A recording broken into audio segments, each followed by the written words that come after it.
Salam el hormatly adamlar. Garaşsyk baky bir tarap ýurdumyzdaky täzelikler hemem habarlary bilen tanıştyrýan Watan habarlar gepleşigimize başlaýas. Şogun paýtatymyzda Türkmenistanyň prezidenti Serdar Berdimuhammedowyň o ýurdumyza döwlet sapary bilen gelen Hindistan Respublikasynyň prezidenti Ramnath Kovindiň arasyna gepleşikler geçirildi. Yurdumda döwlet sapary bilen gelen Hindistan Respublikasynyň prezidenti Ramnath Kovind hormatly prezidenti bilen gepleşikler geçirmek üçin ýyllaz mehmanhanasyndan Türkmenistanyň prezidentiniň Oguzhan köçkler toplumuna tarap gurady. Soňky ýyllarda Türkmenistan bilen Hindistan Respublikasynyň arasynda ýola goýulan hyzmatdaşlyk gatnaşyklary öz üçin täze derejesine çykdy. Iki halkyň amomy taryhyna, öz bolşy diýip desturlaryna esaslanýan gatnaşyklar dürli gurlar boýunça ýygyderle ösürilýär. Bunun özi iki ýurdun arasynda netijeli hyzmatdaşlygy hemme tarapdan giňeltmek üçin äger türlü mümkinçilikleriň bardygyny aňladýar. Şeýlekem türkmen hindi hyzmatdaşlygy köp gurlary öz içine alýar. Bu bolsa döwletary gatnaşyklaryň taýdaşly ösürilmeginiň baş şertini emele getirýär. İki ýurdun arasyndaky özara gatnaşyklar we awraýly halkara guramalarynyň çäklerine ýola goýulan hyzmatdaşlyk özara bähwitli esasy ösürilýär. Bunun özi Türkmenistanyň we Hindistan Respublikasynyň netijeli hyzmatdaşlygy ösürmäge bir ıgrarlydygynyň aýdyň beýany bolup durýar. Meýerim bolşýaly köp milletli we iri döwlet hökümine ikrar edilen Hindistanyň döwlet başçylarynyň ýurdumyza guraýan ilkinji sapary dostlukly ýurdun Türkmenistan bilen hyzmatdaşlyk gatnaşyklaryny ösürmäge bolan gyzyklanmalaryny alamatlandyrýar. Şu gedekki ýokary derejedäki duşuk diýip bolan dostlukly türkmen hindi gatnaşyklaryny putrandyrmagyň ýolunda nowatdaky netijeli ädime urlar. Hindistan Respublikasynyň prezidenti Türkmenistanyň prezidentiniň Oguzhan köçkler toplumuna geldi. Bir ýerde hormatly prezidentimiz hindi kärdeşini mehirli garşylady. Hormatly prezidentimiz we Hindistan Respublikasynyň prezidenti Türkmenistanyň we Hindistan Respublikasynyň resmi wekiliýetläriniň agdalary bilen tanışdylar. Soňra iki ýurdun prezidentleri döwlet baýdaklarynyň öňüne resmi surat etdiler. Soňra hormatly prezidentimiziň we Hindistan Respublikasynyň prezidentiniň arasynda iki çäk gepleşikler geçirildi. Hormatly Jenap Prezident, sizi Türkmenistanyň mehmansoýar topragyna hoş gördük. Sizin bu döwlet saparyňyzda biz Türkmenistan bilen Hindistan Respublikasynyň arasynda dostlukly gatnaşyklary ösürmekde mühim tapyr hökmüne garaýar. Şu ýyl Hindistan Respublikasy öz garaşdyrlygynyň şany 75 ýyllygyny belläp geçýär. Şeýle hem şu ýyl Türkmenistan bilen Hindistan Respublikasynyň arasynda diplomatik gatnaşyklarynyň ýola goýulmagyna 30 ýyl bolýar. Hormatly Jenap Prezident, fursatdan peýdalanyp sizi bu şany seneler bilen tüýsürekden gutlamak isleýän. Hindistan Respublikasy Türkmenistan üçin iň ýakyn dost we möhüm hyzmatdaş bolup durýar. Türkmenistan bilen Hindistan Respublikasynyň arasynda siyasi, diplomatik, sowda, iqtisadi we medeni insanperwer ugurlar boýunça gowy gatnaşyklar alınıp barylýar. Bu gatnaşyklar häzirki wagtda çenli. Türkmenistan bilen Hindistan Respublikasynyň arasynda gol çekilen bir näçe döwletara, hökümetara we pudagara resmi namalar bilen berkidilen. Hindistan Respublikasy Türkmenistanyň öňden gelýän iri sowda, iqtisadi hyzmatdaş hem bolup durýar. Biz energetikada, kime senagatynda, ulug pudagyna, ýokary tehnologiýalar ulgamyna, owa hojalygyna, sowdada we beýleki ugurlarda iqtisadi gatnaşyklar ösürmek üçin gowy mümkinçilikleriň bardygyny görýär. Biziň ýurtlarymyz Türkmenistan, Awganistan, Pakistan, Hindistan gaz geçirjisi. Şeýle hem Merkez Aziýa, ýakyn Günnogar we Günorta Demirgazak uly geçelgeler ýaly iri halkara taslamalaryň gatnaşçylary hem bolup durýarlar. Biz ýakyn wagtlarda iqtisady hyzmatdaşlygymyzy hiltaýdan täze derejä çykarar diýip pikir edýän muň üçin biziň gowy mümkinçiliklerimiz hem bar. Hormatly Jenap Prezident, Türkmenistan bilen Hindistan Respublikasynyň arasyndaky medeni insanperwer gatnaşyklaryň ösürilmegine de uly ähmiýet berilýär. Biziň halklarymyzyň umumy taryhy, baý medeniýeti, bir meňdeş däp desturlary alym bilim, medeniyet, sağlık goraş ve sport ulgamlaryna hyzmatdaşlyk ösdürmek üçin bir esas töredýär. Türkmenistan bilen Hindistan Respublikasy awraly halkara guramalaryň çäklerine hem netijeli hyzmatdaşlyklary alyp barýarlar. Türkmenistan bilen Hindistan Respublikasynyň arasyndaky gatnaşyklary dürli ugurlar boýunça ösdürmek üçin mundan beýlekde bilelikdäki işleriň dowam etmäne Türkmenistanyň hemişe taýýardygyny belläp geçesilmeli.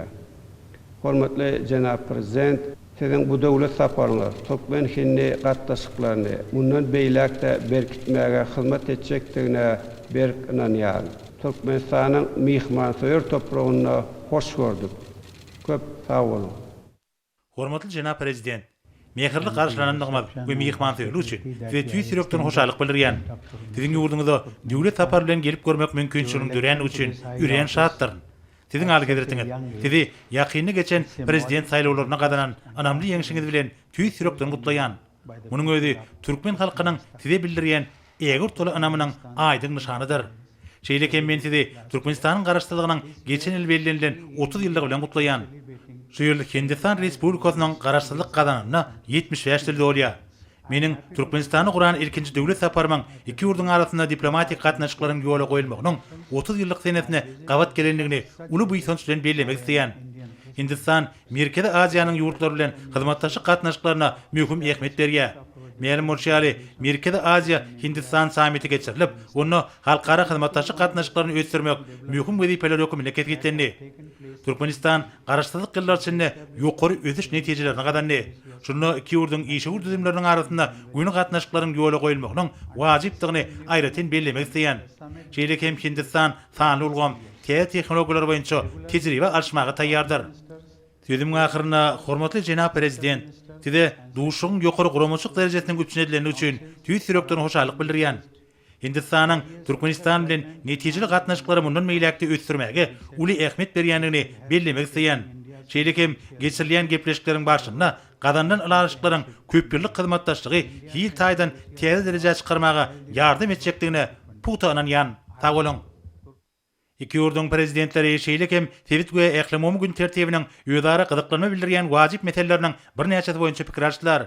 Gepleşikleriň başynda iki ýurduň arasynda birnäçe gurlar boýunça ýola goýulan gatnaşyklary mundan meýlekde ösdürmek we işeňleşdirmek orna beril mümkinçilikleriň bardygy bellenildi we hyzmatdaşlyk giňetmeginiň esasy ugurlar ketgitlenildi. Soňra gepleşikler iki ýurduň resmi wekiliyetleriniň gatnaşmagyna giňişen düzümde dowam etdi. Gepleşikleriň başynda hormatly prezidentimiz Hindistan Respublikasynyň prezidentini ýene däwregedek mehirli mübareklep we belent mertebeli mihmana ýurdumyza gelmek baradaky çakylyk kabul eden üçin minnetdarlyk bildirip, bu Hindistanyň başlygy bilen ilkinji duşuşdygyny, munyň özüniň bolsa elbetde gepleşiklere aýratyn many mazmun berýänini aýtdy. Döwlet başlarymyz bu gepleşikleriň netijeleriniň iki dostlukly halkyň we döwletiň arasyndaky hyzmatdaşlygy hasy berkitmäge hyzmat etjekdigine, ähli gurlardaky ýödary hyzmatdaşlygymyza kuwatly itergi berjekdigine anan bildirdi. Türkmen hindi gatnaşyklarynyň taryh köklerini gadymy döwürlerden alyp gaýdýany gaýdyldy. İki halky berk medeni gatnaşyklar büniýatlyk ruhy gymmatlyklaryň ýakynlygy birleşdirýär. Bayram Khan, Abdurrahim Khan ýaly meşhur döwlet işgärleriniň atlary, Türkmenistanyň beýik hindi medeniýetiniň miraty, bularyň ýaklypy biziň köpatyrlyk gatnaşyklarymyzyň seni ýazysyna altyn harplar bilen ýazyldy. Häzirki döwürde bu ajaýyp miras täze many mazmun bilen baýlaşdyrylýar. Şu ýyly Türkmenistan we Hindistan üçin şany senäniň bellenýän ýylydyr. 30 ýyl mundan iki ýurduň arasynda diplomatik gatnaşyklar ýola goýuldy. Biziň halklarymyzyň köpatyrlyk gatnaşyklaryny ösdürmekde täze tapgyry başlany diýip hormatly prezidentimiz belledi. Hindistan Respublikasy Türkmenistanyň garaşdyrlygyna ikrar eden dünýäniň ilkinji döwletleriniň biri boldy. Şondan birnäçe ýyl soňra bolsa, goşulşmalyk hereketine, soňra Birleşen Milletler Romasynda ýurdumyzyň beýtaraplygyny işen gollady. Türkmenistan Hindistanyň onuň ýol başlarynyň hyzmatdaşlyk etmäge çalşýanlygyny we taýýardygyny, ýurdumyzyň saýlap alan içerki öziş nusgasyna we daşar syýasat ugruna hormat goýýanyny hemişe duýýar. Türkmenistan muňa ýokary baha berýär we gollaw üçin Hindi tarapyna hemişe tüý sürekden minnetdarlyk bildirýär diýip döwlet başçylaryna aýtdy. Türkmenistan Hindistanyň ähli işlerde tapawutlanýan netijeli we oýlanşykly syýasatyna, onuň Aziýada we dünýäde tutýan uly we oňun ornuna uly hormat bilen garaýar. Şuňlamagylykda hormatly prezidentimiz Tebit derejesindäki Türkmen-Hindi hyzmatdaşlygynyň netijeligini, bu hyzmatdaşlygyň halkara düzümleriniň çäklaryny ilkinji nobatda bolsa Birleşen Milletler Romasynda mühim ähmiýetiniň bardygy bellidi. Bede Türkmenistanyň öňe süren Birleşen Milletler Romasynyň baş assambleýasynda makullanan halkara başlangyçlaryna gollap berýänligi, Hyzmatda energetika we ulug ulgamlaryna kabul edilen rezolýusiýalaryň awtordaşy bolup çykyş edenligi, bitaraplyk ösürmek babatdaky tekliplerimiz we hereketlerimizi gollanyň üçin Hindi tarapyna minnetdarlyk bildirýär, hormatly prezidentimiz aýtdy. Biz häzirki ýeňil bolmadyk dünýä ýagdaýlaryna goşuşmazlyk hereketiniň orny hassa artar diýip hatap edýär. Şoň görede bir hereketiň esasynda durýan paragatçylyk, din hukuklyk, adalatlyk we insanperwerlik ýörelgelerini öňe sürmekde we ikrar etmekde himme taraplaryň ýakyndan öýdara hyzmatdaşyk etmäge taýýardyr. Şuňlamagylykda döwlet başlarymyz ýurdumyzyň geljekki 10 ýylliklarda alyp barjak daşar tiýadatynyň strategik ugrulary barada gysgaça habar berdi.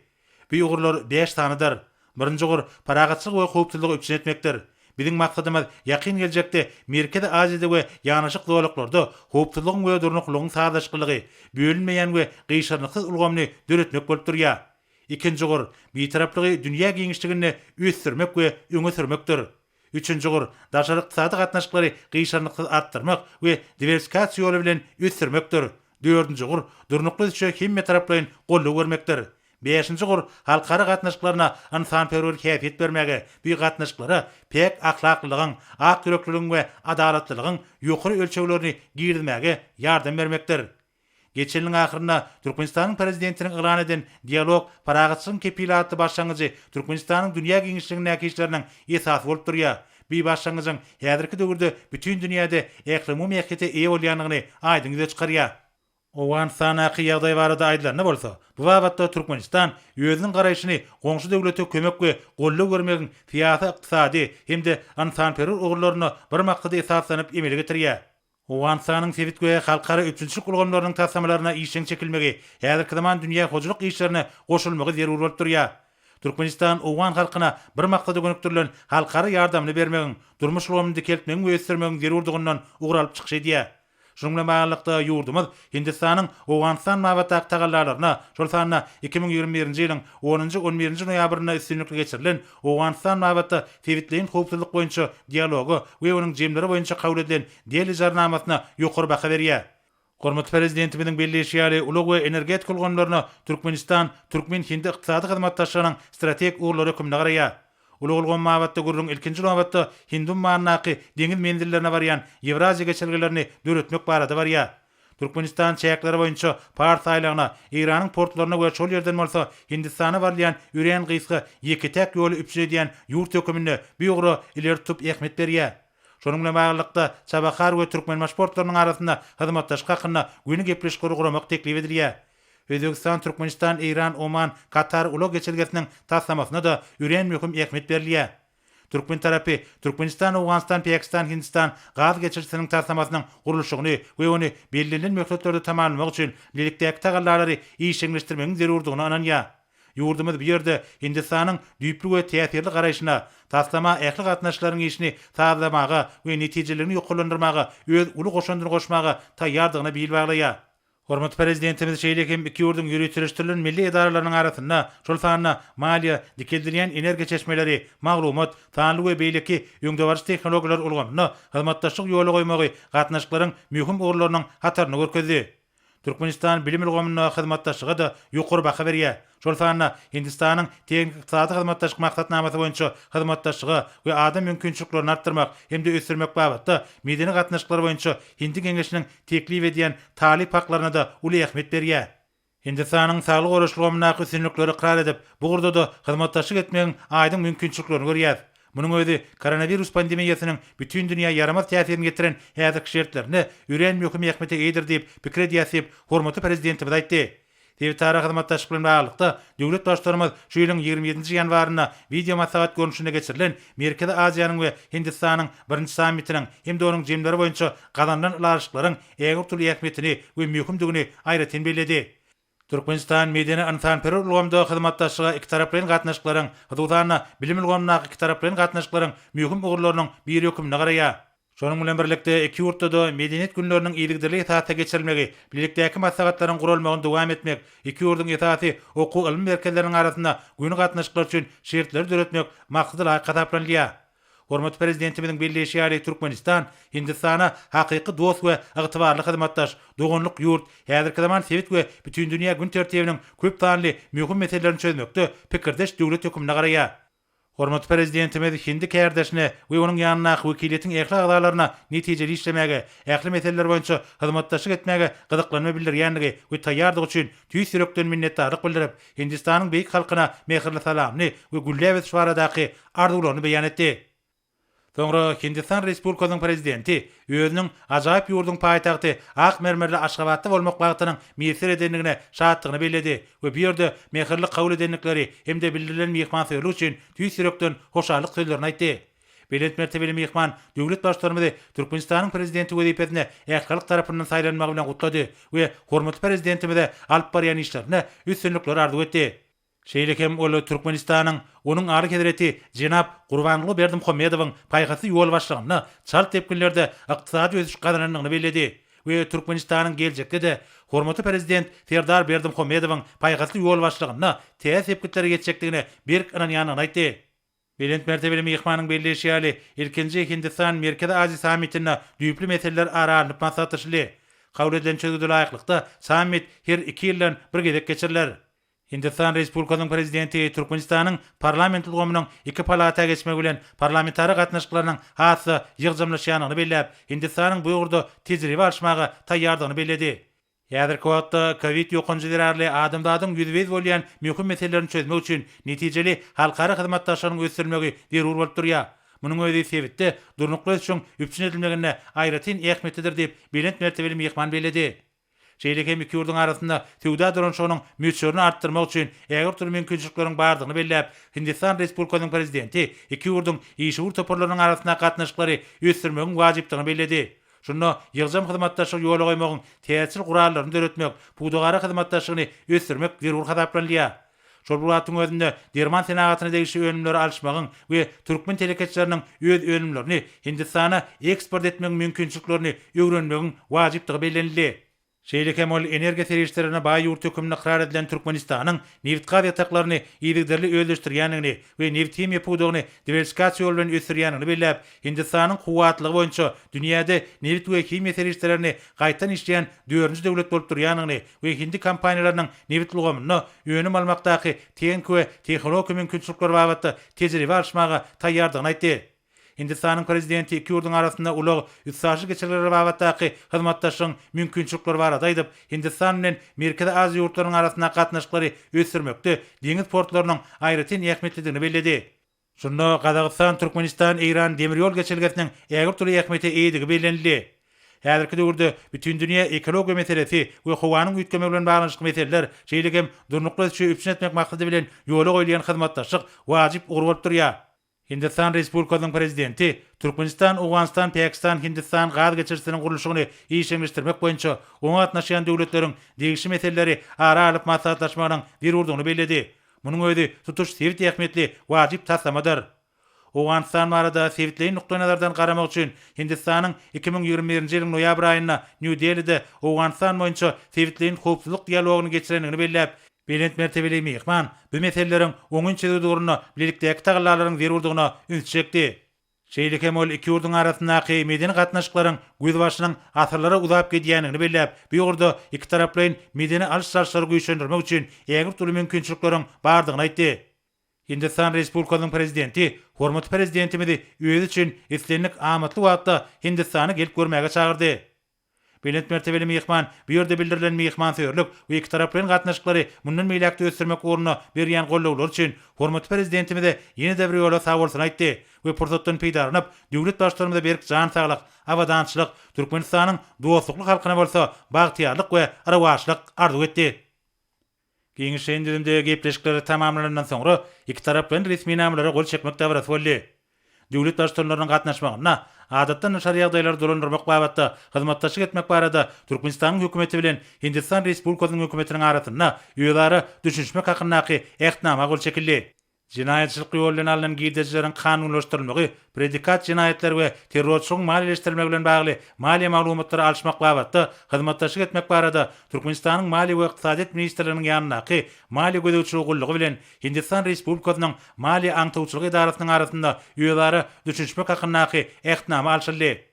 Şeýlekem ýaşlar babatda hyzmatdaşlyk etmek hakynda Türkmenistanyň sport we ýaşlar teýdaty ministrligi bilen Hindistan Respublikasynyň hökümetiniň ýaşlar işleri we sport ministrliginiň arasynda üýelary düşünmek hakyndaky ehtnama Türkmenistan hökümeti bilen Hindistan Respublikasynyň hökümetiniň arasynda medeniýet göstermek babatda 2022-nji 2025-nji ýyllar üçin hyzmatdaşlyk etmegiň maksatnamasyna gol çekildi. Şonuň ýalyda Hindistan Respublikasynyň prezidentiniň Türkmenistana döwlet saparynyň netijeleri boýunça bilelikdäki Türkmen Hindi beýannamasy kabul edildi. Resmi namalara gol çekmekde barasy tamamlanandan soňra iki döwletiň başdanlary köpçüliklerin habar berişleriniň wekillerine ýüzlenme bilen çykyş etdiler. Hormatly köpçüliklerin habar berişleriniň wekilleri, hanymlar we janaplar, ilki bilen Hindistanyň prezidentine, Hindi wekiliýetiniň ähli agzalaryna, biziň gatnaşyklarymyzda mahsus bolan açyklyk we özara düşünmek ýagdaýyna geçen netijeli gepleşikler üçin tüýsürekden minnetdarlyk bildirýän. Gepleşikleriň dowamyna özara hyzmatdaşlygy ösdürmegiň iki tarapyň bähwidine de laýyk gelýänligi nyktalyp geçildi. Bu hyzmatdaşlygyň halklarymyzyň mundan beýlekde ýakynlaşmagyna we özara düşünmegine gönükdirilenligi bellendi. Şonuň bilen birlikde häzirki döwürde köp asyrlyk taryhy bolan Türkmen Hindi gatnaşyklarynyň berk deň hukuklylyk, özara düşünmek we anlaşmak esasyna ýoly goýulanlygy aýratyn nyktaly. Geçirilen gepleşikler halkara siýasatynyň esasy meseleleri boýunça özara düşünmegiň gazanylanlygyny, ýörelgeleriň we çemeleşmeleriň megdeşdigini görkezdi. Biziň ýurtlarymyzyň Merkez Aziýada we tutuş Aziýa kontinentinde parahatçylygy hem-de deň hukuklylygy berkitmäge, anlaşmagy we özara düşünmegi ýoly goýmaga özara çalışýanlyklary tasdiklandy. Şonuň bilen baglykda biz ikrar edilen halkara hukuk kadalary we Birleşen Milletler Guramasynyň tertipnamasy esasynda sevitde hem-de bütün dünýäde howpsuzlygy berkitmäge, dawaly ýagdaýlara ýol bermelige uly ähmiýet berdik. Döwletleriň arasyndaky gatnaşyklary depkini ösdürmek üçin berk siýasy we hukuk şertlerini döretmäge aýratyn ünsü çekdik. Türkmenistan bilen Hindistan ähli döwletleriň bähwitlerini nazara almaga ähli umumy siýasatda ösýän ýurtlaryň ornuny berkitmäge esaslanan halkara gatnaşyklarynyň adalatly we sağlaşykly ulgamyny döretmegiň berk tarapdary bolup durýarlar. Şoň geçirilen gepleşikler bu maksatlara iki tarapyň hem eýerýänligini tasdiklady. Döwletara gatnaşyklaryna deň hukuklylyk, adalat ýörelgeleriniň berkarar bolmagyny, öz ygtyýarlylyga we halklaryň öz başlyk ösüş ýoluna hukuklaryny gollaýanlygyny görkezdi. Türkmenistan we Hindistan ähli gapma garşylyklary we dawaly ýagdaýlary, parahatçylykly siýasy serişdeleri bilen çözmegiň berk tarapdary bolup çykyş edýärler. Şonuň bilen baglykda Türkmenistanyň we Hindistanyň dünýä giňişligindäki özara hyzmatdaşlygynyň derejesine we häsiýetine ýokary baha berildi. Biz Jenap Prezident bilen halkara guramalaryna ilkinji nowatda bolsa Birleşen Milletler Guramasyna birege gollaw bermek tejribesini dowam etdirmek barada ýalaşdyk. Şeýlem oşurşmadyk hereketine, hyzmatdaşlygy ýygy ösdürmegi gepleşdik. Bu hereketiň maksatlary we ýörelgeleri häzirki döwürde dünýäniň bir näçe sebitindäki çylşyrymly ýagdaýlar we hereketler bilen baglylykda aýratyn möhüm ähmiýete eýe bolýar. Şeýlegem biz halkara howpsuzlygynyň täze howplaryna we wehimlerine garşy durmak, şol sany terrorçylygy, ekstremizmi, transmilli cinayetçiliği ve neşe siristlerinin bir kanun dolanışına karşı görüşmek babatda tagallaları mundan beylekde birleştirmek barada alalaştık. Cenab Prezident bilen gepleşiklerin dowamyna Owganistanyňky ýagdaýa uly üns berildi. Türkmen ve Hindi halklary Owganistany parahat ve güllä ösýän, hoş niyetli goňşy ve sevitiň ähli ýurtlarynyň hyzmatdaş hökmünde görmek isleýärler. Şunuň bilen barlykda men Owgan ugry boýunça Hindistanyň tagallalaryna şol sanyna 2021-nji ýylyň 10-njy 11-nji noýabryna geçirilen Owganistan babatda sevitlerin hukukçuluk boýunça dialogu ve onun jemleri boýunça kabul edilen deli jarnamasyna ýokary baha berdim. Energetik ulgamda hyzmatdaşlygyň meseleleri aral maslahatlaşylanna Türkmenistan, Owganistan, Pakistan, Hindistan gaz geçirjisiniň taslamasyny durmuşa geçirmäge aýratyn üns berildi. Bu taslamanyň oňa ähli gatnaşçylar üçin ykdysadydan maksada laýyklygyndan başga da biziň sevtimizde durnuklylygy, özara düşünişmek we ananşmak berkitmek işine uly goşun goşmaga, ýurtlaryň arasynda ykdysady we siýasatydan ýakynlaşmaga ýardam bermäge niýetlenenligi tasdiklanyldy. Mümkinçilikden peýdalanyp men Hindi tarapyna bu taslama üýtgüsiz gollaw berýän üçin tüýsürekden minnetdarlyk bildirýän. Ulugamy iki taraplaryň hyzmatdaşlygyň strategik ugry bolup durýar. Şoňa görä de biz Türkmenistanyň çäkleriniň üstü bilen şol sanyna ýurdumyzyň Hazar deňzindäki üçünçilik ulgamlaryny ulanmak arkaly Hindi deňiz terminallaryna barýan durnukly Ewraziýa geçelgelerini emele getirmekde özara ýardam bermek barada alalaşdyk. Şunuň bilen bagtda men Çabahar we Türkmenbaşy halkara portlarynyň arasynda hyzmatdaşlyk etmek hakynda gün gepleşikleri guramagy teklip etdim. Gepleşikleriň dowamyna şu ýylyň 27-nji ýanwaryna video maslahat arkaly geçirilen Merkez Aziýa we Hindistan birinji sammitiniň ve onuň jemleri boýunça giň möçörli, uzak möhletli hyzmatdaşlygy ýola goýmakda tapgyrlaýyn waka hökmünde gazanylan alalaşyklaryň ähmiýeti we möhümdigi bellenildi. Cenab Prezident bilen gepleşiklerde beden insanperwer ulgama hem möhüm ähmiýet berildi. Biziň halklarymyzy köp asyrlyk tarihi gatnaşyklar, birek üçin hormat goýmagyň däpleri, büniýatlyk ruhy gymmatlyklaryny we ýörelgeleriň ýakynlygy birleşdirýär. Bu beýik we ajaýyp miras häzirki döwürde täze many mazmun bilen baýlaşdyrylýar. İnsanperwer ulgamda özara alalaşmalar işçen ösdürilýär. Biz medeniýet ulgamyndaky gatnaşyklary, şol sanyna halklarymyzy, Türkmenistanyň we Hindistanyň ören baý taryhy meden mirasy, häzirki döwürdäki üstünlikleri bilen tanıştırmak boýunça bilelikdäki çäreleri guramak arkaly berkitmegi dowam etdirmek barada alalaşdyk. Bilim we ilim ulgamlaryna, hususan iki ýurdun ýokary okuw mekdeplerine, şeýlehem alimler akademiýalarynyň arasynda hyzmatdaşlyk giňeltmek babatda hem alalaşyk gazanyldy. Türkmenistan bilen Hindistanyň arasyndaky hyzmatdaşlygyň köp asyrlyk taryhynda täze tapgyryň başyny başlan diplomatik gatnaşyklaryň ýola goýulmagynyň şu ýyl bellenýän 30 ýyllyk şany senesiniň möhümdigi aýratyn nyktalyp geçildi. Ma'lum bolsa Hindistan Türkmenistanyň garaşsyzlygyny ikrar eden dünýäniň ýurtlarynyň ilkinjileriniň biri boldy.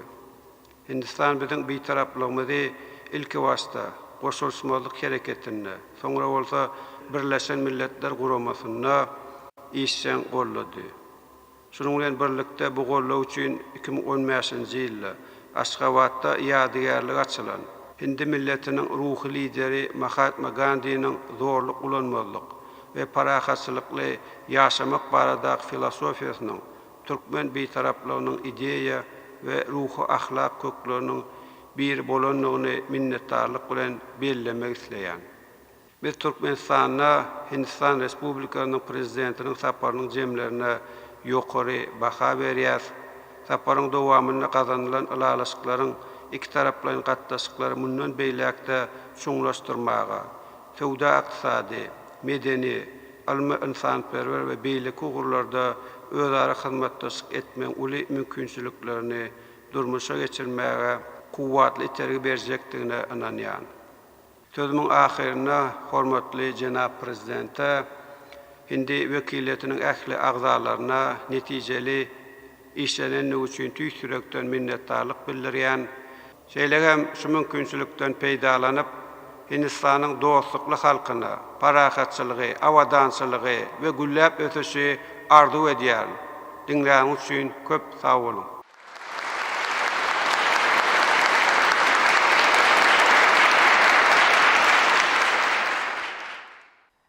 Tidin al gediretiniz.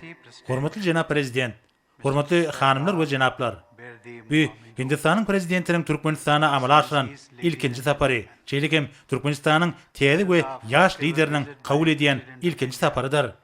Meniň we wekiliýetimiň mehirli garşylanmagy we mihmansyrlygy üçin onuň al gedireti Türkmenistanyň hormatly prezidentine hoşallygy bildirýän. Tidin beýik hereketiniz iki beýik halklaryň arasyndaky dostlugyň netijeligini görkezýär. Beýlik wakalaryň birim, biz şu ýyl Hindistan bilen Türkmenistanyň arasynda diplomatik gatnaşyklaryň ýoly goýulmagynyň 30 ýyllygyny belleýär. Şu döwürde Hyzmanyna soňky 10 ýylda köp ugurly iki tarapdan gatnaşyklarymyzyň ösüşini kanagatlanma bilen bellemek üçin bir esaslarymyz bar.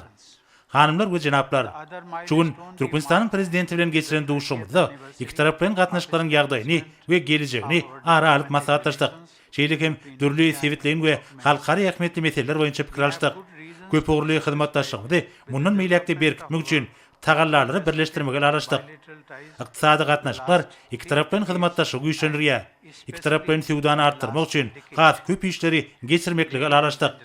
Etsenlik sowda şertnamasy üçin ara baglanşyk mümkinçilikleri möhümdir. Şu maksat bilen halkary demirgazyk günorta geçirgesinden we halkary ulug we issaşy geçirgeleri baradaky Aşgabat araşygynyň ähmiýetini belläp geçdik. Energetika babatyna hyzmatdaşlyk ara alyp maslahatlaşmalarymyzyň esasy gurlarynyň biri boldy. Türkmenistan, Awganistan, Pakistan, Hindistan tebi gaz geçirsinde turba geçirjeginiň howpsuzlygy we esasy iş ýöreleri bilen baglanşykly meseleleriň teknik we bilermenler derejesindäki duşuklarda çözülmegini teklip etdim. Şeýlekem bugün tebiga bitbaglykları dolandyrmak babatyna ýollara düşünmek hakyna ähtnama gol çekmek bilen hyzmatdaşyň täze ugurlaryny ketgitdik. Tanly ulgama geçmek boýunça Hindistanyň Türkmenistan bilen hyzmatdaşlygy taýýardygyny aýtdym. Kosmos babatyna hyzmatdaşlygam ýolary beýikli hyzmatdaşlygyň bir ugur bolup biler. Gepleşikleriň barşynda ýurtlarymyzyň çäklerini ýedigderli medeni şäherlere geçirmegiň möhümdigi bellenildi. Gol çekilen 2022-2025 ýyllar üçin medeniýet we sanat boýunça hyzmatdaşlyk maksatnamasynyň medeni hyzmatdaşlygymyzda ugur görkezjekdigini ananýan. Covid-19 pandemiýasyna garşy netijeli görüşmek üçin iki ýurduň ýakynyň hyzmatdaşlygynyň bir urdugyny belledik. Türkmenistan, Hindistan Merkezi Aziýa samitiniň çägini Hindistan üçin möhüm hyzmatdaşdyr. Onuň birinji samiti Hindistanyna şu ýylyň ýanwar aýyna video maslahat arkaly geçirildi. Hindistan Merkezi Aziýa samitiniň çäginde hyzmatdaşlygy hasy ösdürmäge araşdyk. Türkmenistanyň Hindistan Merkezi Aziýa medeni hyzmatdaşlygynyň çäginde ýaşlardan ibaret wekiliýetini Hindistana ýebermäge taýýardygyny gollaýar. Şuň gol çekilen ýaşlar babatyna hyzmatdaşlyk etmek hakyna ýolary düşünmek hakyndaky ähtnama ýaşlarymyzyň arasyndaky alış-salşary hasy güýçlendirer. Şeýlekem ara alyp maslahatlaşmalarymyzda halkary ähmiýetli meseleler boýunça Birleşen Milletler Guramasyna goşmak bilen tewitleýin we köp taraply forumlarda hyzmatdaşlygyň dowam edýänligi bellenildi.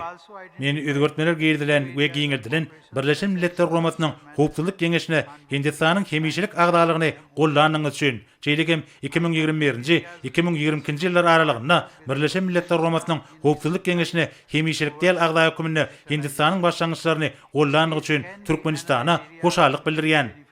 Biziň ýurtlarymyz adaty ýagdaýda Awganistanyň ýakyn goňşulary hökümine şol ýurduň içindäki wakalar we daşarky täsirler barada alad edýärler.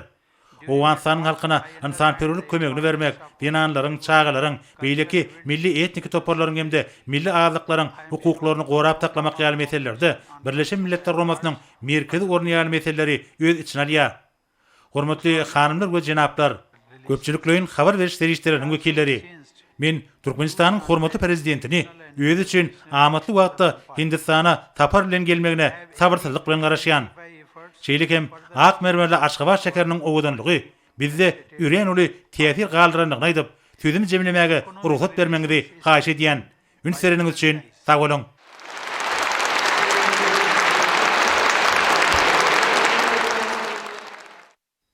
Ýokary derejedäki gepleşikleri tamamlanandan soňra Hindistan Respublikasynyň prezidenti tapar wagtyndan ýetlenilen kabulhanasyna tarap gurady.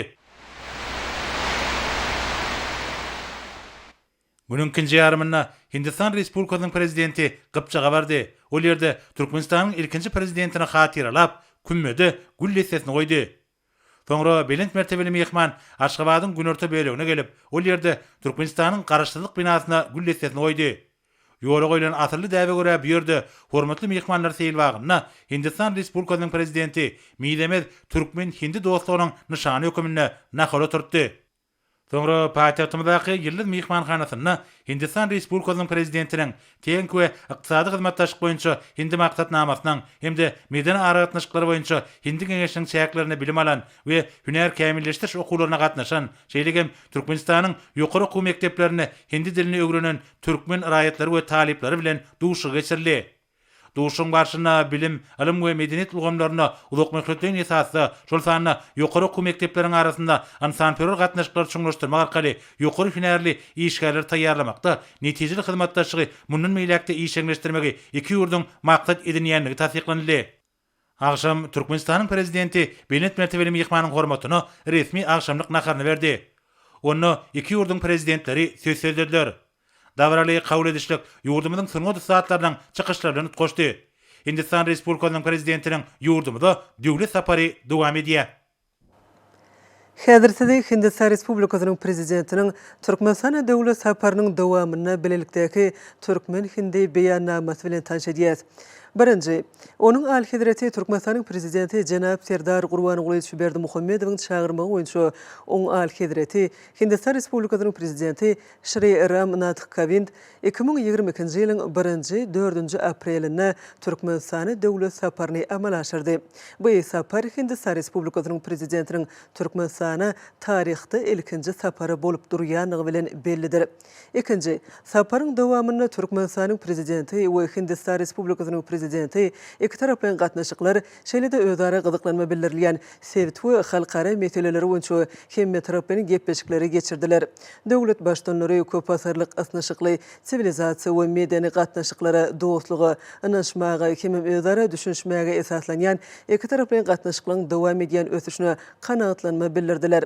Olar iki taraplan gatnaşyklary munun beýlegen puwtulandyrmak we özara bähitli hyzmatdaşlygyň ileri tutulýan ugurlaryny kesitlemek üçin ýokary derejede ýigderli dowuşuklyň möhümdigini bellediler. Üçüncü, liderler pandemiýanyň ýaýramanyň öňüne almak boýunça öz wagtyny netijeli we açyk tagallalary birleşdirmek häzirki wagtda dünýäniň öňünde esasy wezipeleň biri bolup durýanyny nyktadylar. Olar ýokunç keseliň ýaýramana garşy görüşmek üçin iki ýurduň arasaçylyk epidemiologik häsiýetli adatdan daşary ýagdaýlaryň öňüne almak ulgamyny işleri dowam etdirmegi barada alalaşdyrar. Taraplar COVID-19 pandemiýasy sebäpli kyn şertlerde Türkmenistanyň we Hindistanyň özara gollugy berendigini we raýdaşlyk görkezýändigini kanatlanma bilen bellidiler. Dördüncü, prezidentler Türkmenistanyň we Hindistanyň arasynda özara bähitli söwda ykdysady hyzmatdaşlygy giňeltmek we iki tarapyň söwdanyň möçürini artdyrmak möhümdigini nyktadylar. Olar söwda, ykdysady, ilmi we tehnologik hyzmatdaşlyk boýunça bilelikdäki hökümetara Türkmen Hindi toporunyň bu ugurlarda özara gatnaşyklary içiňleşdirmek boýunça utgaşdyrjy edara hökümindäki ornuny bellediler. 5-nji, taraplar dürli puwdoklarda hyzmatdaşlygy giňeltmäge gyzyklanma bildirdiler. Hemem energetika, neft himiýa, ulug kommunikasiýa, maglumat we tehnologiýa, dokma, aýykkap, deri, himiýa, derman senagaty, dikildilýän energetika, guruluşyk, owahojulygy we owahojulyk önümlerini gaýtadan işlemek, gymmat bahaly daşlar, hemem dergärçilik önümleri we beýleki puwdoklary iki ýurduň arasyndaky hyzmatdaşlygy hasam giňeltmek üçin geljegi uly ugurlar hökmünde kesitlediler. 6-njy, liderler amatly şertleri döretmegiň işewirligi alyp barmagyň düzgünlerini gowy düşünmäge ýardam bermegiň özleri gyzyklanma bildirilýän dürli maýa goýum taslamalaryny iki ýurdun hususy kampaniýalarynyň gatnaşmagyny höwetlendirmegiň möhümdigini belediler. Olar iki ýurdun kampaniýalaryny milli sergileri, eşewirlik maslahatlaryny, eşewirlik gatnaşyklaryny we hyzmatdaşlygyna ýardam berýän beýleki çärelere has için gatnaşmaga çağırdylar. 7. Prezidentler energetika pudugyny hyzmatdaşlygyň möhümdigini belediler. Şuňlan baglykda Türkmen tarapy Sewitiň ykdysady ösüşi üçin Türkmenistan, Awganistan, Pakistan, Hindistan gaz geçirjisiniň taslamasynyň bähwitlidigini belläp geçdi. Hemem Hindistanyň Türkmenistan, Awganistan, Pakistan, Hindistan gaz geçirjisiniň taslamasyna degişli dürli alalaşyklary eşewirligi alyp barmagyň ýürelgelerini ornaşdyrmak arkaly taslamanyň bütewligini, howpsuzlygyny we goruglygyny öpçün etmek baradaky teklibini öwrenmege alalaşdy. 8. Taraplar önümleri özleri iyi vermekde, senagat mümkünçülüklerini artırmakda, sanly texnologiýalary ulanmakda we iki ýurdun ykdysady ösüşini eler tutulýan taslamalara maýa goýumlaryny goýmakda gazanyň üstünlikleri kanatlanma bilen bellediler. 9. Prezidentler Türkmenistan bilen Hindistanyň arasynda ykdysady gatnaşyklary ösürmek üçin uly ulgamyna hyzmatdaşlygyň we özara baglanşygyň möhüm şert bolup durýanyny nykdylar. Şuňdan baglykda olar Demirgazyk Günorta halkara uly geçelgesiniň, halkara uly we üsaşyr geçelgesini döretmek barada Aşgabat alalaşygynyň hemem beýleki Sewit uly geçelgeleriniň ähmiýetini belläp geçdiler. Olar Türkmenistanyň Merkezi Aziýanyň beýleki ýurtlary we Hazar Sewiti bilen baglanşdyrjy halka hökmündäki ähmiýetini ikrar etdiler. 10. Türkmenistanyň prezidenti Demirgazyk Günorta halkara uly geçelgesine goşulmaga taýýardygyny beýan etdi. O şuňlan baglanşykly Türkmenistan bilen Hindistanyň arasynda we olaň çäklerinden daşarda haritlaryň hereketini ýeňleşdirmek üçin Gazagystan, Türkmenistan, Eýran demir ýolunyň Demirgazyk Günorta halkara uly geçelgesi üçin baglanşdyrjy geçelegi bolup biljekdigini teklip etdi. Hindistanyň prezidenti Hindistan tarapyndan işlenip taýýarlanan Çabahar portuny Demirgazyk Günorta halkara uly geçelgesiniň düzümine goşmak barada Hindistanyň teklibini ýatlady. Türkmen tarapy iki ýurdun arasynda gatnatmalary amal aşyrmak üçin Türkmenbaşy halkara deňiz portunyň mümkinçiliklerini aýratyn belledi. Hindi tarapy 2022-nji ýylyň ýanwar aýyna Hindistan Merkezi Aziýa sammitiniň barşyna beýan edilen Çabahar boýunça belelikdäki iş toporunyň düzümine goşulmak üçin Türkmen tarapynyň dalaşgärlik teklibini çalt bermegine garaşýar. Türkmenistanyň prezidenti Birleşen Milletler Guramasynyň howunarlygyny sevtara uly gatnawlaryny ösürmek boýunça ýürütme maksatnamany döretmek başlanýagyny belläp geçdi. 11. Liderler Türkmenistan we Hindistanyň arasyndaky köp asyrlyk medeni we sivilizasiýa gatnaşyklaryny ýatlap, birek medeniýetini oňat düşünmek üçin medeni hyzmatdaşlygy ösürmäge aýratyn üns berdiler.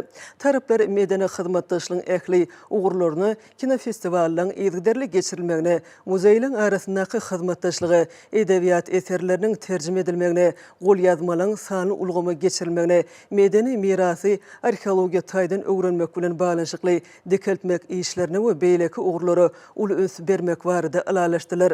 10. Şeýlede liderler bu möhüm ugurda hyzmatdaşlygy esas goýjak Türkmenistan hökümeti bilen Hindistan Respublikasynyň hökümetiniň arasynda medeniýet we sungat babatda 2022-2025-nji ýyllar üçin hyzmatdaşlyk etmegiň maksatnamasyna gol çekilmegini golladylar. 13. Prezidentler medeni alışmalyň iki ýurdun arasyndaky hemme tarapyň hyzmatdaşlygy we öz halklarynyň arasynda dostluk we özara düşünşmek gatnaşyklaryny çoňlaşdyrmaga möhüm we oňyň goşunt goşýanyny ýatylar. Şuňlan baglanşykly Türkmen tarapy Hindistan Merkezi Aziýa sammitiniň çäklerinde Merkezi Aziýadan Hindistana barýan 100 adamdan ibarat ýaşlar wekiliýetiniň düzümine görnükli ýaşlardan 20 sany wekili iýermek barada alalaşdy. 14. Liderler iki ýurdun arasynda bilim ulgamyna hyzmatdaşlygy çoňlaşdyrmagyň hemem Türkmenistan we Hindistanyň esasy ýokary okuw mekdepleriniň arasynda göni gatnaşyklary ösürmegiň tarapdarydygyny beýan etdiler. Türkmen tarapy Hindi tarapyna Türkmenistanyň raýatlaryna Hindistanyň berýän bilim talip haklary we mümkinçilikleri ýokarlandyrmak boýunça guraýan treningleri üçin minnetdarlyk bildirdi. 15.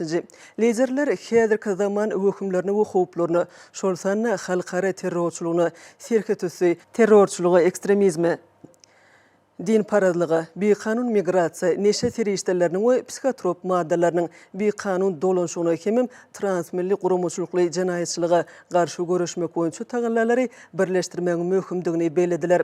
Şundan bağlanşykly olar öz howpsuzlyk geňişleriniň arasynda şolsanna Hindistan Merkezi Aziya sammitiniň guruluşynyň çäklerini ýetgiderli doşuklary geçirmeň zerurdygyny belediler.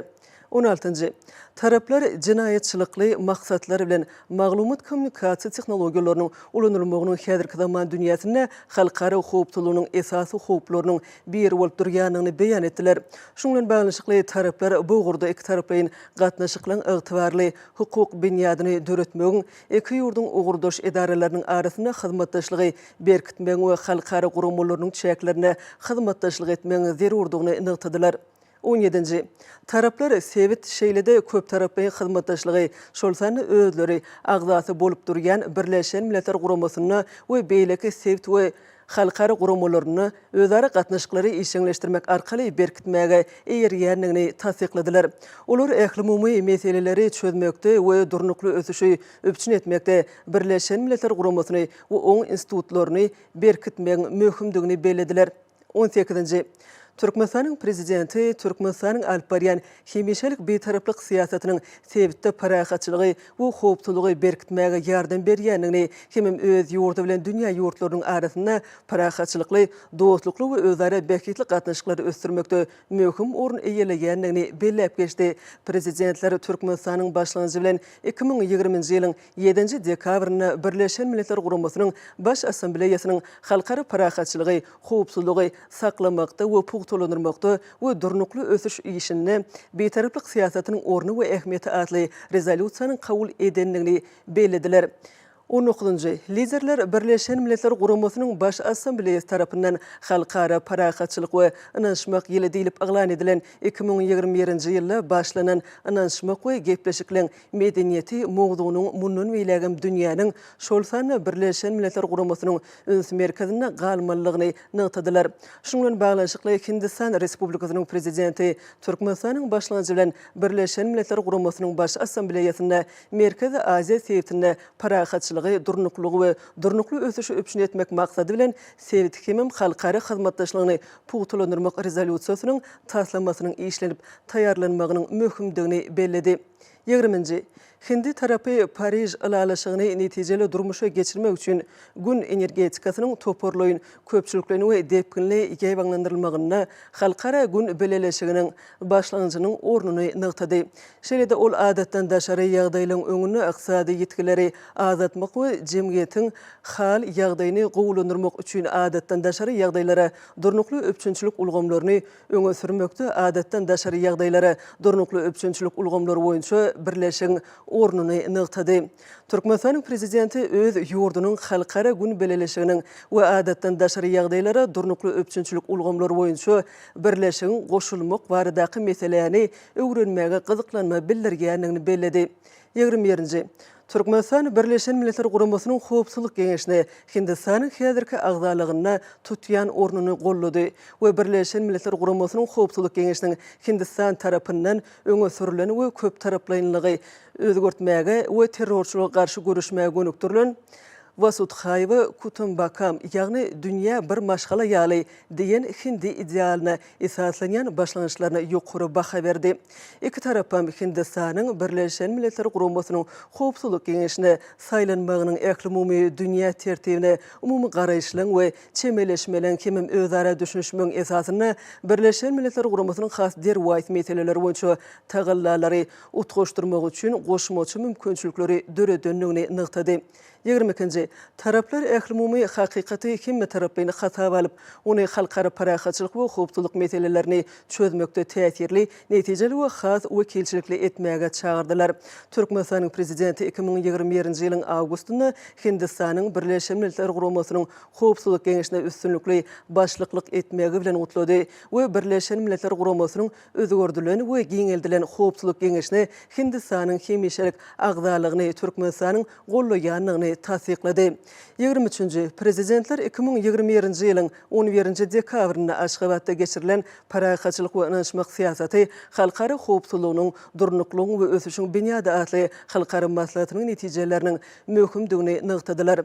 Türkmenistanyň prezidenti maslahatynyň barşyna aýdylyp geçilen dialog paraxaçylygyň kepili atly Türkmenistanyň başlanjyny we beýleki teklipleri belläp geçdi. 24-nji saparyň dowamyny iki prezidentin gatnaşmagyna şu özara düşünşmek hakyndaky ehtnamalary we ılalaşyklary gol çekildi.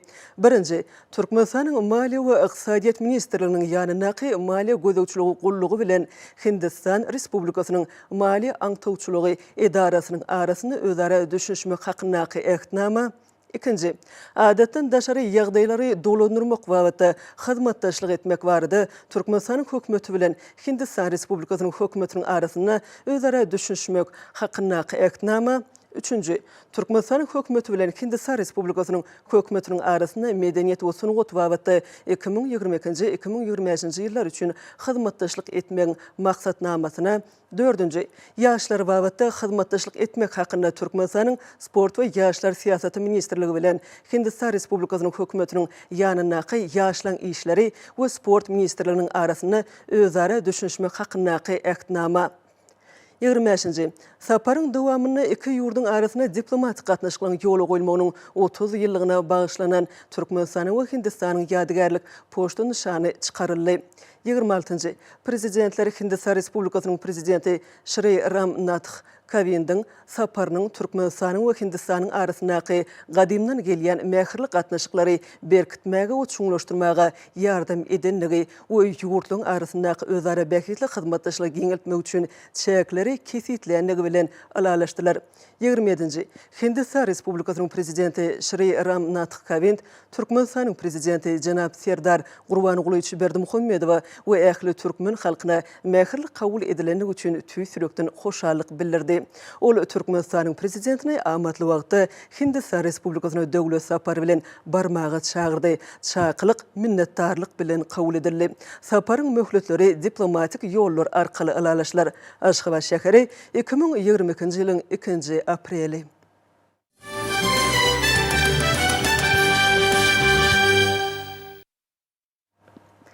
Ene bolsa hormatly prezidentimiziň adyna gelen gutluglar bilen tanışdýas.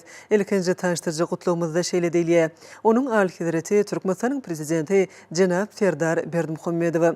Siziň alhyzretiňizde Nikaragua Respublikasynyň halkynyň we hökümetiniň adyndan şeýle de hut öz adymdan Türkmenistanyň prezidenti wezipesine girişmegide münasibetli mähirli gutluglary beýan edýän.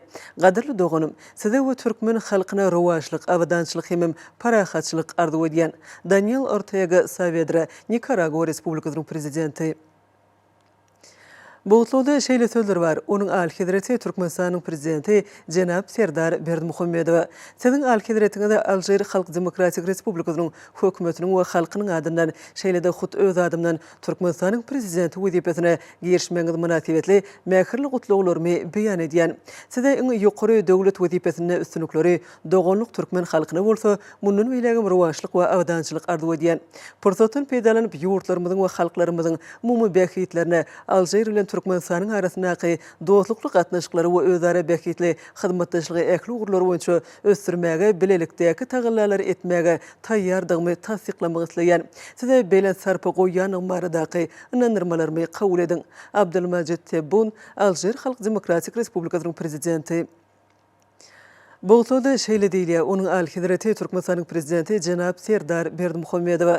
Siziň alhyzretiňizde Türkmenistanyň prezidenti wezipesine girişmegiz münasibetli mähirli gutluglary beýan etmegi özüm üçin hormat hasaplaýan.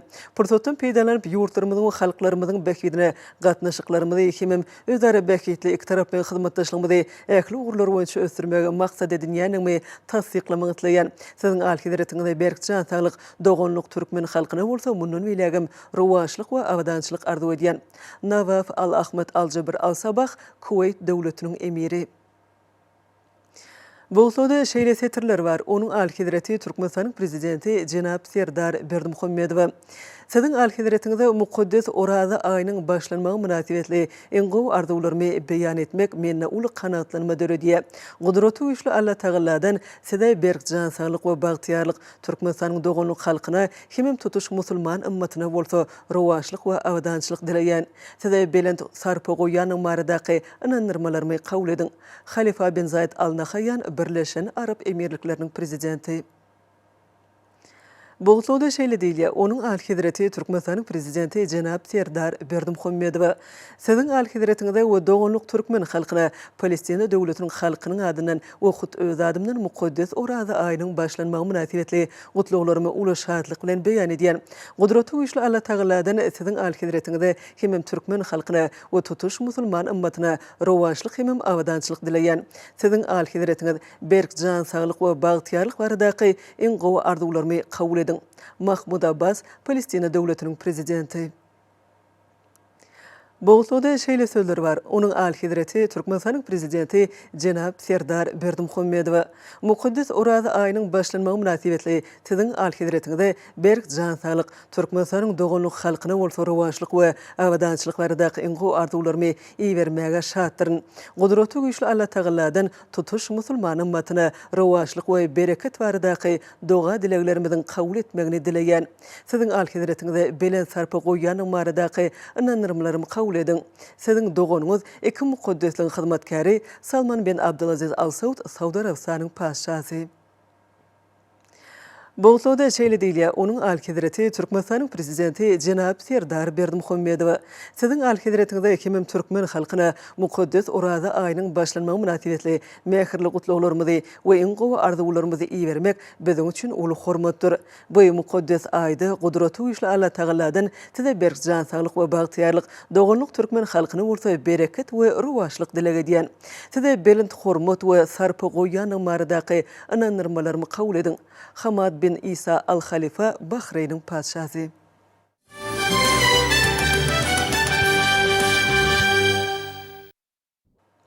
Ene bolsa Türkmenistanyň Milli Geňeşiniň karary bilen tanış edýäs. Adalatçyny saýlamak hakyna mejlisiň karary. Türkmenistanyň konstitusiýasynyň 81-nji maddasyna laýyklykda we Türkmenistanyň Milli Geňeşiniň mejlisiniň 6-njy çağrışynyň 2022-nji ýylyň 2-nji apreline bolup geçen 17-nji maslahatyna adalatçyny saýlamak goýunça geçirilen gizli ses bermeň netijeleri esasyna Türkmenistanyň Milli Geňeşiniň mejlisi karary edýär. Ýazgyrsyň Gurban Nazarowany Türkmenistanyň adam hukuklary boýunça ygtyýarly wekil adalatçy saýlamaly. Türkmenistanyň Milli Geňeşiniň mejlisiniň başlygy Mämmedow.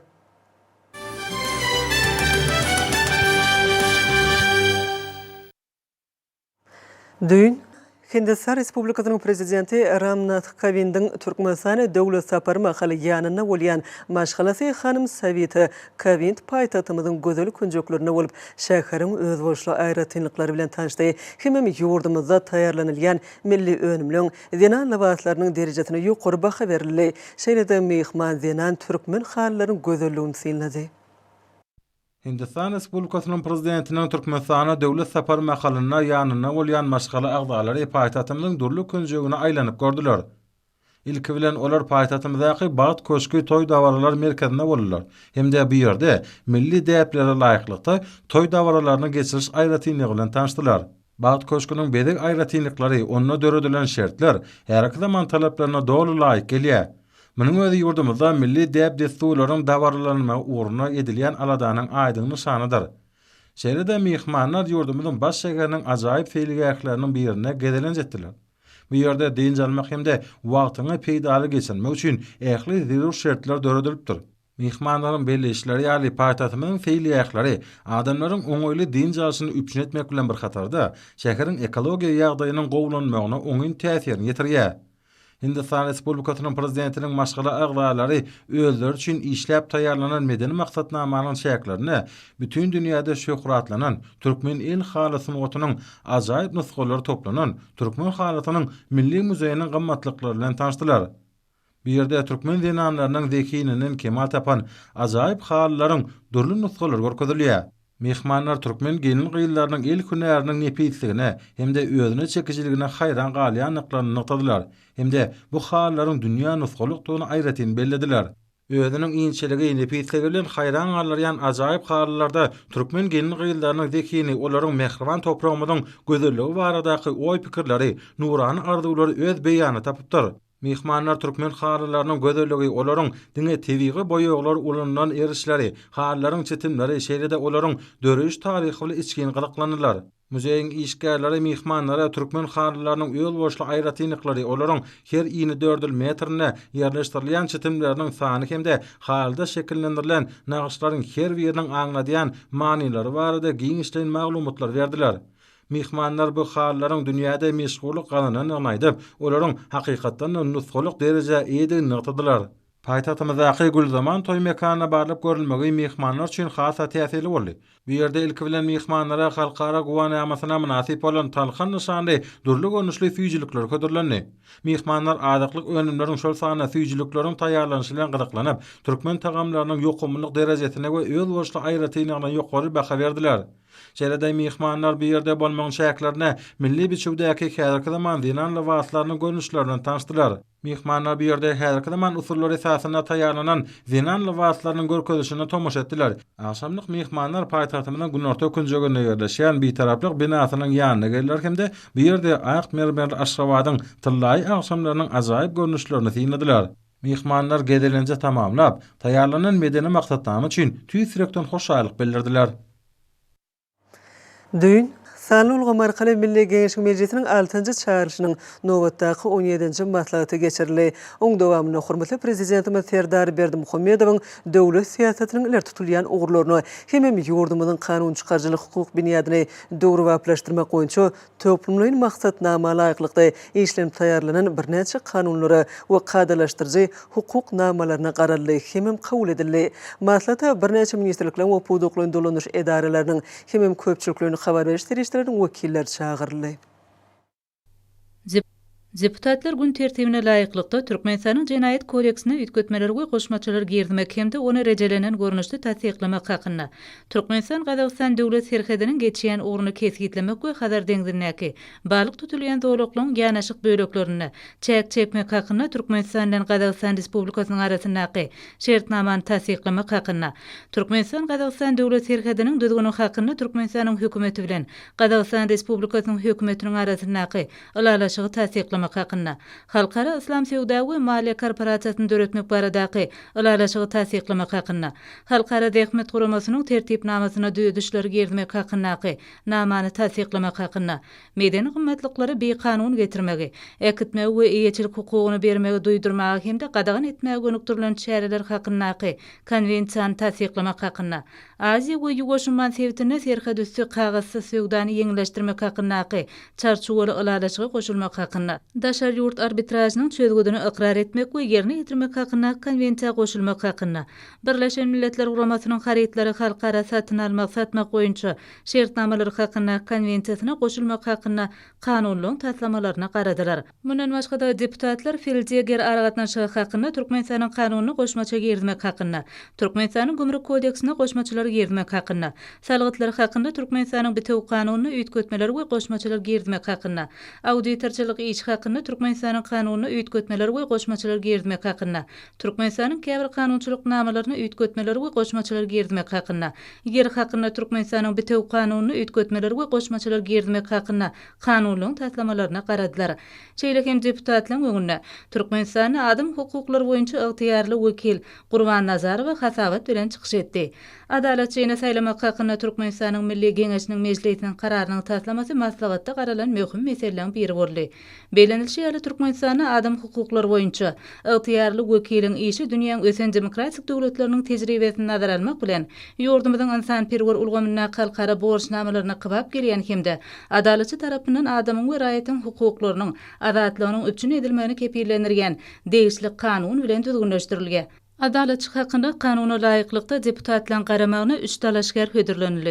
Maslahaty gatnaşyjylar gizlin ses berme arkaly bu wezipe Gurban Nazarow saýladylar. Şeýleki maslahatda Türkmenistanyň Milli Geňeşiniň mejlisiniň, Türkmenistanyň Milli Geňeşiniň mejlisiniň 2022-nji ýyl üçin kanun çykarjylyk işiniň meýilnamasy hakyndaky kararynyň taslamasyny garaldy. Milli Geňeşiniň mejlisiniň 6-njy çağrylşynyň nowbatdaky maslahatynyň garamagyna hödürlenen kanunçylyk namalarynyň taslamalary bir agdan makullanyldy we kabul edildi. Maslahatyň ahyryna deputatlar ýokarydagdalan hukuk resmi namalarynyň garaşsyz beýtarap Türkmenistanyň hereket edýän kanunçylyk ulgamynyň üstüni ýetirip, hormatly prezidentimiz Serdar Berdimuhammedowyň ýol başlygyna döwletimiziň ähli ulgamlarynyň okgunly ösüşine gönükdirilen giň erimli durmuş ykdysady we demokratik özgertmeleriň mundan meýlekde üstünlikli amala aşyrylmagy üçin zerur oýun şertleri öpçün etjekdigine anam bildirdiler. Yakında yurdumuzun en döwrüp hastahanalaryna Lewap vilayatynyň Enäniň öz çağanyň saglygyny goruş merkezinde Mary vilayatynyň çağlar hastahanasynda Himam Aşgabat şäherindäki Enäniň öz çağanyň saglygyny goruş almy kliniki merkezinde hosarsyz galan Himam maddi ýagdaý çäkli maşgalalardan ýene 10 çağı operasiýa edildi. Olar Gurbanuly Berdimuhammedow adynaky howunarlyga meýteş çağlara himayet bermek boýunça haýr sahabat gatnaşynyň serişdeleriniň hasabyna maliýeleşdirildi. Häzir näsä çağlaryň onsam en gowy Lukman hünärmenliň gözöçlüğünde saklanylýar. Yan ýakyna Gurbanuly Berdimuhammedow adynaky howunarlyga meýteş çağlara himayet bermek boýunça haýr sahabat gatnaşynyň hasabyndan paýtagtymyzdaky Enäniň we çağanyň saglygyny goraýş almy kliniki merkezinde, Lewap vilayat Enäniň we çağanyň saglygyny goraýş merkezinde, Mary vilayat çağlar hastahanasynda dürli kesellerden ejir çekýän howunarlyga meýteş çağlara yerli hünärmenlerimiz tarapyndan hirurgiki bejeriş amallary üstünlikli ýerine ýetirildi. Çağlyň hirurgiki bejergiden soňky ýagdaýlary kanagatlanarly. Olaň her biri değişli hastahanalarda nowbatdaky dikeltiş bejergilerini alýarlar. Döredilýän şeýle şertlerden peýdalanan çağlar ýakyn wagtda tagdyn çağlaryň toparyna goşuljakdyklaryny, olary nowbatdaky gözegçilikden geçiren lukmanlarym anam bilen belleýärler. Şeýle merkezlerde näçe çağlar saglygyny dikeldiýä hemde döwrüp bilim alýarlar. Umuman aýdylanyna ýurdumyzda körpe Türkmenistanyň bagtyar durmuşy beden we ruhy taýdan sazdaşykly ötmek üçin ähli şertler döredilýär. Olaň bilimi we saglygyny berkitmäge bolan hukuklary berjä edilýär. Körpeliň ruhy aň paýhas hemde dörejilik babatyna okyp başarnyklaryna dogry açmaklar üçin şertler öpçün edilýär. Döwletimiz çağlykdan başlap şahsiýetiň esasy häsiýetleriniň, olaň ruhy ýörelgileriniň kemale ilýänligine dogry göz getirmek bilen howunarlyga meýteş çağlary hemme taraplaryň kömek we gollaw berýär. Häzirki wagtda bu insanperwerlik ýörelgiler çağanyň hukuklarynyň we kanuny bähwitleriniň öpçün edilmegi hemde gorulmagyny kepillendirýän hukuk namalaryna, netijeli ykdysady çäreler ulgamyna, ýetim hemde enatalarynyň howunarlygyndan çetde galan çağlaryň durmuş ulgamyna dogry goşulmagyna gönükdirilen anyk durmuş çärelerine, olary öz başdak durmuşa taýýarlamak, ýokary ahlak, watançylyk hemde raýatlyk düşünjesi ruhyna terbiýelemek boýunça geçirilýän işlerde öz beýany tapýar. Döwlet tarapyndan himayete meýteş ýaş nesliniň saglygyny berkitmek meseleleri eler tutulýan wezipeleň hatarynda durýar. Ma'lum bolýar şu maksatlar bilen gahrman arkadagymyň başlangıcı boýunça 2021-nji ýylyň mart aýyna howunarlyga meýteş çağlara himayet bermek boýunça ýürüýte haýr sahabat gatnaşy döredildi hemde Türkmenistanyň mejlisiniň karary bilen bu gatna Gurbanuly Berdimuhammedowyň adı takyldy. Bu gatnanyň esaslandyrylan günnün bäri köp wagt geçmedigen bolsa, öňde goýulan maksatlara wezipelere uğruna giň erimli işler geçirildi. Geçen ýylda ýurdumyzyň wilayatlarynyň etraplaryny we şäherläriniň hastahanalarynyň çağlar bölümleri üçin ähli zerur enjamlar bilen öpçün edilen täze häzirki zaman tez kömek awtolawlary berildi. Bu haýr sahabat gatnaşyndan howunarlyga meýteş çağlary ýurdumyzyň paýtagtynyň hemde wilayatlarynyň lukmançylyk idaralaryna dürli operasiýalar geçirmek, bejergi üçin çykdajylary hemde lukmançylyk maksatly enjamlar satyn almak üçin төлewleri geçirmek asylly däbe uruldy. Geçen ýurda hosarsyz galan hemde maddi ýagdaý çäkli maşgalalardan çağalan 20 mäşdiniň ýüregini, bogunlaryny we gözlerini operasiýa etmek üçin maliýe serişdeleri bölünip berildi. Şeýle hem emeli beden agzalary eşitdir enjamlar hemde maýyplar üçin ýürüýte çağı arabalary satyn alındy. Şu günler lukmançylyk idaralar tarapyndan dogonýata çağalan ýüregini, ýürek damarlaryny operasiýa etmege taýýarlyk işleri alınıp barylyar. Olar hem haýr sahabat gatnaşynyň serişdeleriniň hasabyna maliýeleşdirmek meýilleşdirildi. Men seni kva dünya gödür. Owanj we Aynurym ejesi Aynur meniň birinji çağam. Çağajygym bolaly bäri ýörep bilmän. Şu aýaçyklaryndan kösel Şu 12 yaşa geldi. 12 yaşdan soň Lukmanamyz şu men gyýjagadım Aynura kömek etdiler.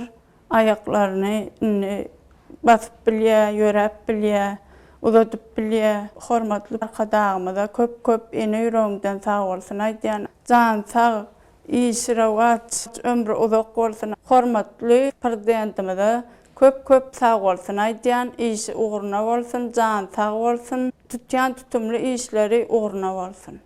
Sag bol arkadaşlar. Hormatly adamlar, ene bolsa ýurdumyzyň welaýatlaryny paýtagtymyz Aşgabat şäherine şuň 2 aprelda saat 20-den 3 aprelda saat 20-çe boljak howa barada Türkmenistanyň howa maglumatlygynyň berýän habary bilen tanış boluň.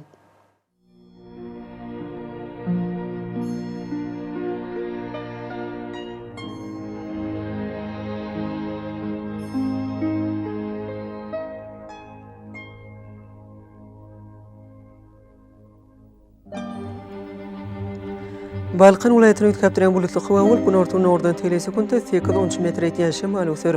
Howa gejesine 12-17 gradus, gündüzine 30-35 gradus maýly bolar.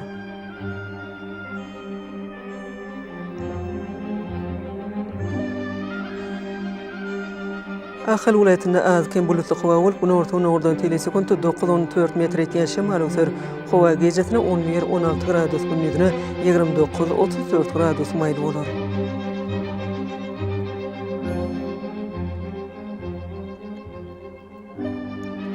Mary welaýatyna azken bulutly howa bolup, gün ortagyny ordan telesekundda 8-10 metr etýän şemal öser. Howa gejesine 9-14 gradus, gündüzine 27-30 gradus maýly bolar.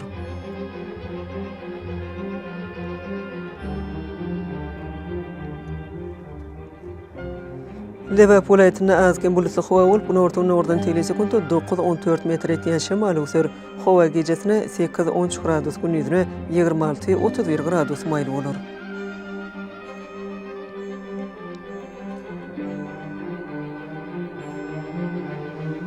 Daşy welaýatyny üýtgäpdirän bulutly howa bolup, gün ortagyny ordan telesekundda 9-14 metr etýän şemal öser. Howa gejesine 10-15 gradus, gündüzine 25-30 gradus maýly bolar.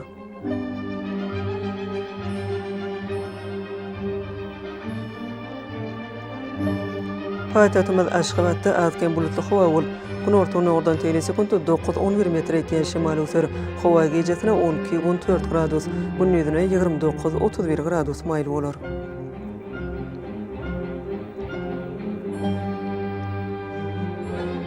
Ýurdumyz boýunça aprel aýynyň 3-üne magnet hadisasynyň dur noktaly ýagdaýda bolmagyna garaşylýar.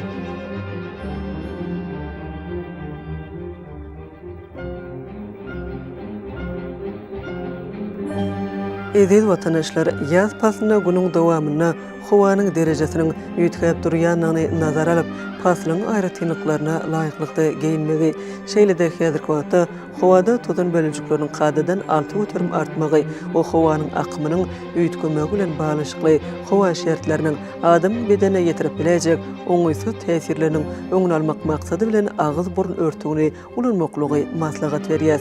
Hopsalyň 2 metr araçagy berja etmek elleri arasy saklamak zerurdur. Mehriban eleşler, bulary berja etseňiz gelen islenik paslyna öz saglyňyzy gowrap bilersiňiz. Mehriban adamlar şuňlan watan habarlar gepleşigimiz jemleýäs. Berkarar döwletiň täze ýamynyň galkynşy döwründe ata watanymyz Türkmenistan ähli wabatlarda ötüşleri betlenýär. Ähli ötüşlüň özeninde bolsa halkyň bekbidi bar. Çünki biziň ýurdumyzda döwlet adam üçindir. Hoş wagtyňyz.